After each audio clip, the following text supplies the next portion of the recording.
This portion of the news brought to you by McDonald's. McDonald's, I'm loving it. Welcome back. South Androsian farmers expressing frustration that they feel left behind with all the activity taking place in the northern part of the Big Yard. At this weekend's Agriculture Expo, their frustration emerged during the opening ceremony and was also acknowledged by their Member of Parliament. Our Jared Higgs shares their story. His Excellency, I am here this evening to express the concerns and frustrations of the members of the South Andros Farmers Association. That's Bridget Lloyd, the president of the South Andros Farmers Association. During her opening address of the association's Agribusiness Expo over the weekend, Lloyd accused the government of neglecting the farming community of South Andros. The agriculturalist pointed to significant investments in North Andros, mainly through BAMSI, in suggesting that more should be done to also assist the South. One would think by now that some level of agricultural activities would have started. Instead, farmers are faced with frustrations and setbacks. The members of the Farmers Association no longer want to attend meetings. If this association is to survive, we need less talk and more action. We want to be given the opportunity to prove that in time we can be just as productive as the North Androsian farmers. But we cannot do it without the help of the government. It's impossible. Much of the criticism was directed at Area MP His Excellency Picewell Forbes, who attended the expo on behalf of Minister of Agriculture, the Honourable V. Alfred Gray. While Forbes says he felt broadsided by Lloyd's comments, which were aired live on ZNS radio, he acknowledged that public life requires broad shoulders.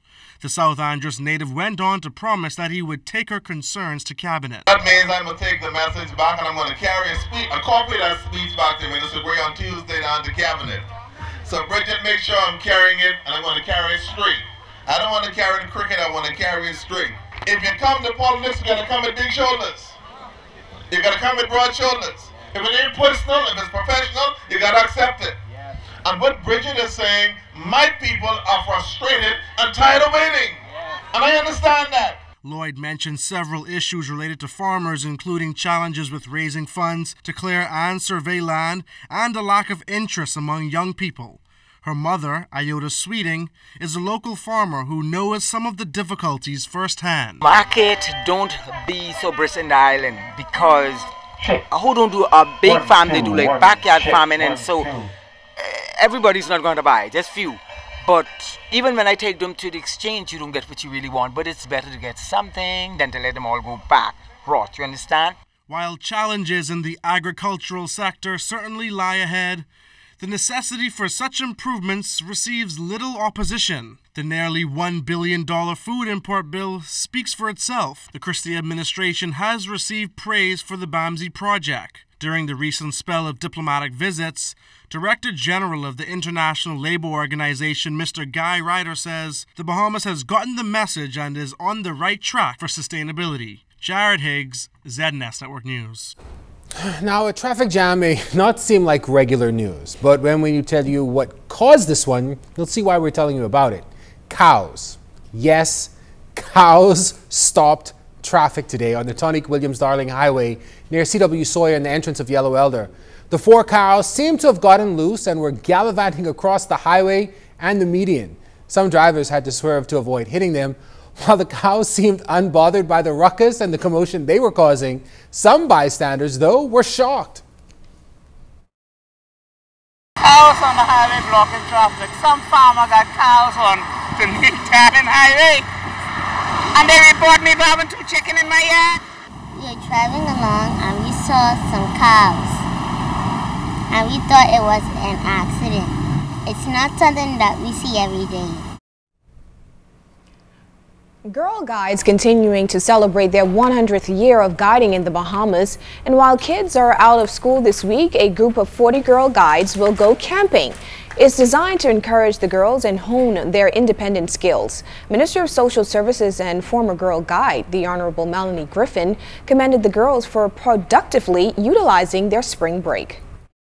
When you talk about and think about where some of these young girls could be today, y'all really do us bad. This is the first beaching day of the season. We ready to get in the water, right? But you have chosen to come to be a part of this camp, which I think speaks wonders to guiding in the Bahamas. The girls were all prepped for a rally before heading to their camp base. Campers DeAndre Wright and Jasmine Bowers are ready for the challenge. In camp, I'm excited for learning and singing for the campfire and knowing new people and just having a wonderful time.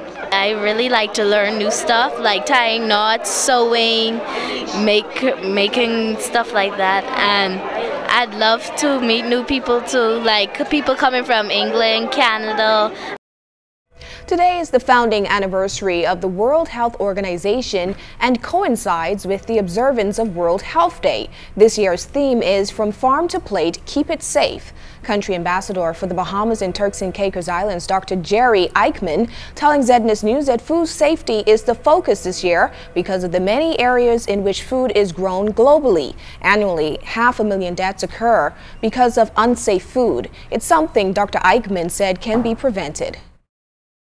It's very important to take good care of your food, be hygienic with it, cook it properly, separate the raw from the boiled and from the prepared, and do not use it after expiry date. Look at the etiquette. Very often, a foodborne disease can be very light. So you feel a little bit upset, your stomach is not well, you know something was wrong, but it's not bad enough to go to the doctor. And there are many of them. We estimate there's millions over the world. World health officials say food contaminated by bacteria, viruses, or harmful chemicals cause over 200 diseases ranging from diarrhea to cancer. Dr. Eichmann said 1 in every 4 people in the Caribbean and Latin America will contract a foodborne disease.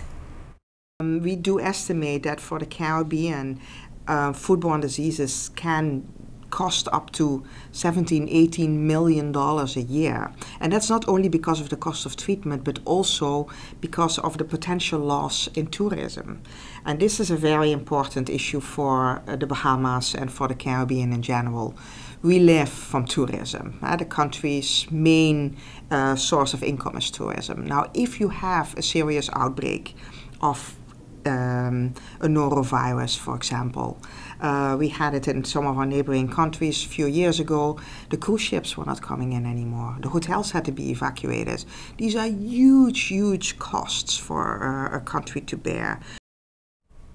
Owning a family island business is proving to be a bit more challenging than those in the capital when it comes to the smooth implementation and reporting of the value-added tax. There are reports from consumers on the islands that some businesses have hiked prices or are double charging for the tax. Executive Director of the Bahamas Chamber of Commerce and Employers Confederation, Edison Sumner, says that they've made efforts to reach out to the family island communities, and the VAT department has also held workshops and training sessions on those islands. However, he's reminding businesses of how the process should work. The VAT system now requires that pricing of product or merchandise in stores has to be price inclusive.